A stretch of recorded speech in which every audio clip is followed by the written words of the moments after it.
অধিকাংশ মানুষই মনে করেন শুধু মদ্যপান এবং ধূমপান করলেই ক্যান্সারের ঝুঁকি বাড়ে। কিন্তু বিজ্ঞানীরা বলছেন ধূমপানের পাশাপাশি খাবার তৈরির সময়ও অনেক বেশি সচেতন থাকতে হয়।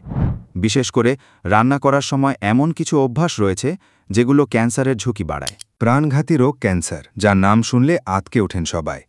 এই রোগ থেকে বাঁচতে মদ্যপান এবং ধূমপান থেকে বিরত থাকার পাশাপাশি খাবার তৈরির সময় অনেক বেশি সচেতন থাকতে হয়।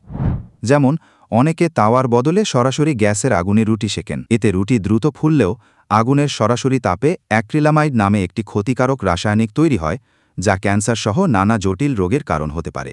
একই তেলে যদি বারবার রান্না করেন তাহলে দেখা দিতে পারে ক্যান্সারের ঝুঁকি।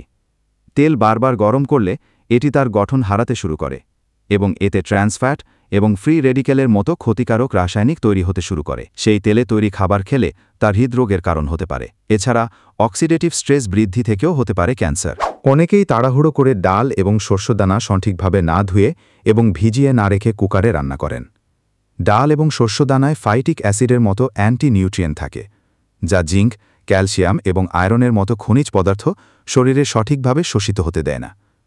এছাড়া এতে উপস্থিত কীটনাশক আমাদের শরীরে প্রবেশ করতে পারে, যা লিভারের ক্ষতি এমনকি ক্যান্সারের মতো গুরুতর রোগের ঝুঁকি বাড়াতে পারে। এদিকে অনেকেই সবজির খোসা ফেলে রান্না করেন, অথচ বেশিরভাগ সবজির খোসাতেই থাকে গুরুত্বপূর্ণ পুষ্টি উপাদান, যা শরীরকে ক্যান্সারসহ নানা রোগ থেকে সুরক্ষা দিতে সাহায্য করে।